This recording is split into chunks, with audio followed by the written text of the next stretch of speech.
Dans exactement 2h30, les Serbes de Bosnie devront avoir retiré leurs armes lourdes autour de Sarajevo. Ils viennent d'affirmer que ce retrait s'achèvera à l'heure dite. Dans le cas contraire, l'OTAN reprendrait ses bombardements aériens. Jean-Marc Pitt.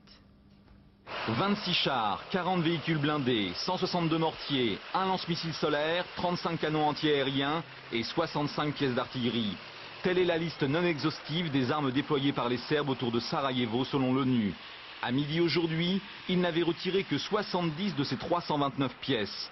Ils ont jusqu'à ce soir 22 heures pour atteindre le nombre de 200. Faute de quoi, la suspension des frappes aériennes de l'OTAN pourrait être remise en cause. C'est ce qu'a réaffirmé ce matin à Belgrade le médiateur américain Richard Holbrooke. Il l'a répété à Sarajevo. Comme l'a dit le président Clinton il y a 2 jours, s'il ne les retire pas, les États-Unis demanderont la reprise des frappes de l'OTAN.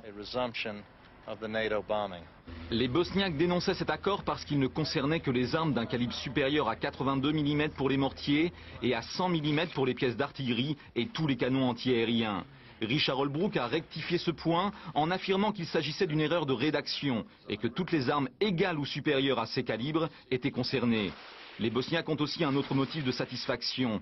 La coalition croato-musulmane ne cesse d'enregistrer des succès militaires sur le terrain. 7 villes, parmi lesquelles Ljajice, Kluč et Bosanska Petrovac, sont tombées ces derniers jours. Ce matin encore, ils chassaient les derniers défenseurs serbes de Sanski Most et s'emparaient de cette cité. 2 autres villes sont maintenant menacées, Prijedor, mais surtout Banja Luka, où près d'une centaine de milliers de réfugiés arrivent depuis plusieurs jours. En 92, sa population croate et musulmane en a été expulsée. Demain, ce sera peut-être au tour des civils serbes d'en être chassés.